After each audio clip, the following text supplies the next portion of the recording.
Okay, so tip number 2 on how to restore, promote, and maintain gut health is using probiotics.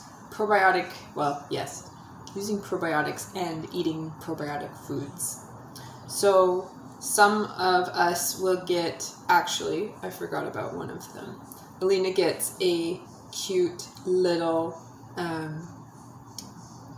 container of dinosaur-shaped probiotics that she gets to take every day. A lot of times we forget to take them. It would be ideal if we took them every day. That's the ideal. But you just do the best with what you can. And we try to eat as many probiotic foods as we can get in our system. Do what works for you. I know some of us have sensitivities and allergies and things like that. So just be calm and cautious and aware of what your system needs, just in relation to that. So, excuse me, there's an airplane. So for me, I don't do super well with dairy probiotics. So things like yogurt, things like kefir, things like, anything that has whey or whatever else, I don't seem to do super well with. So I tend to avoid those things and go for more plant-based. As great as some of these things are, I'm not promoting any of these particular brands necessarily. I will say I do love this a lot, but I'm not being paid to promote any of them.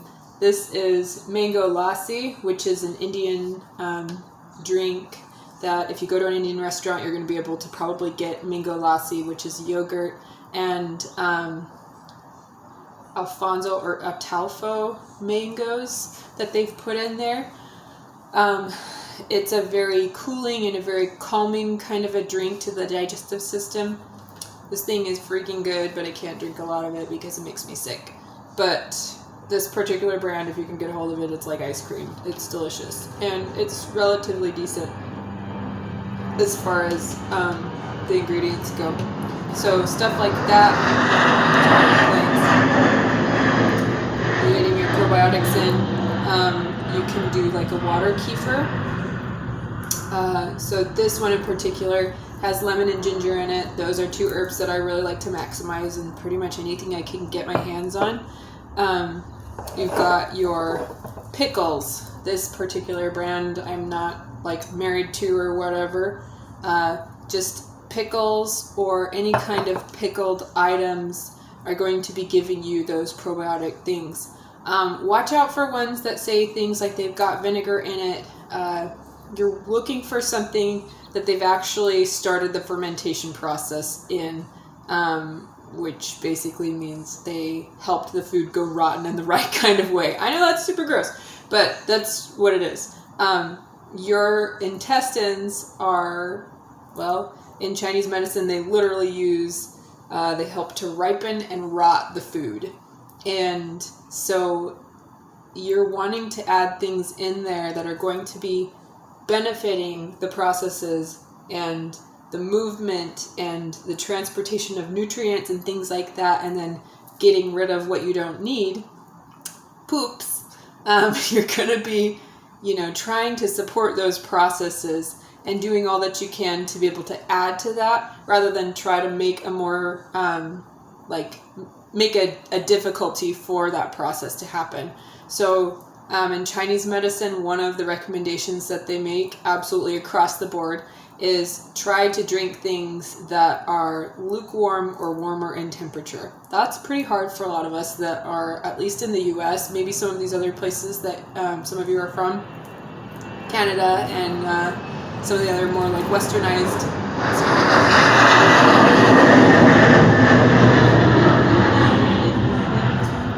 communities.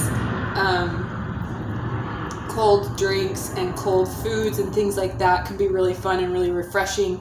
And some of us, that's just how we put our liquids in us, is cold ice water or iced drinks.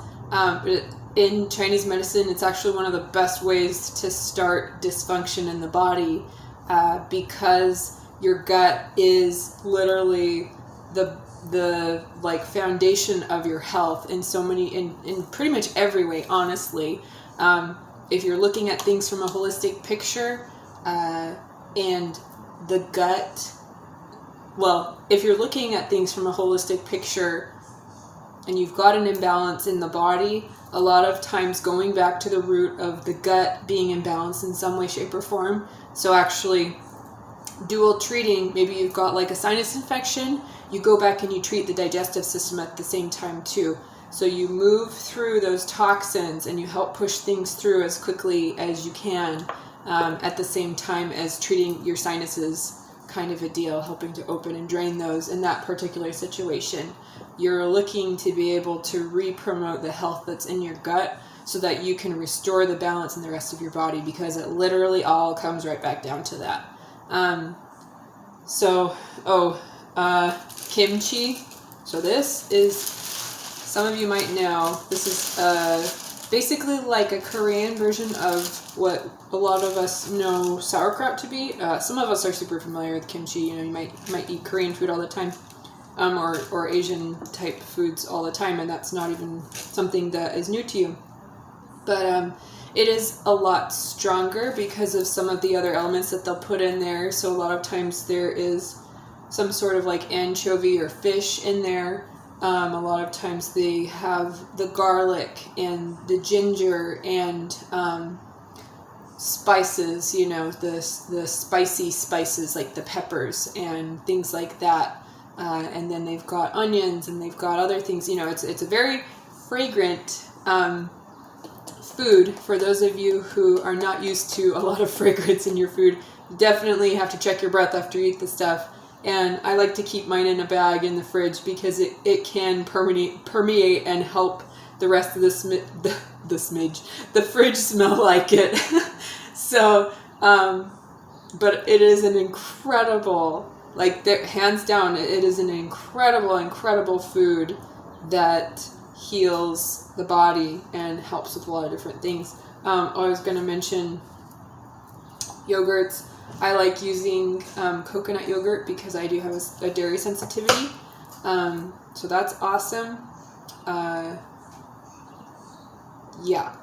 Probiotic and fermented foods. I have other ways that, especially for those of us that don't have sensitivities to wheat, one of the best ways to make your own probiotics, like literally probably the best probiotic that you can get on planet Earth, is taking wheat and soaking it and rinsing it in a process that goes over a few days, and then using the water from that, so it's some kind of like rotten water of sorts, but the probiotic count that comes from that particular process and from wheat, just like the same kind of stuff that so many of us have in our basements or in storage or whatever that we've set aside just in case the world collapses or something.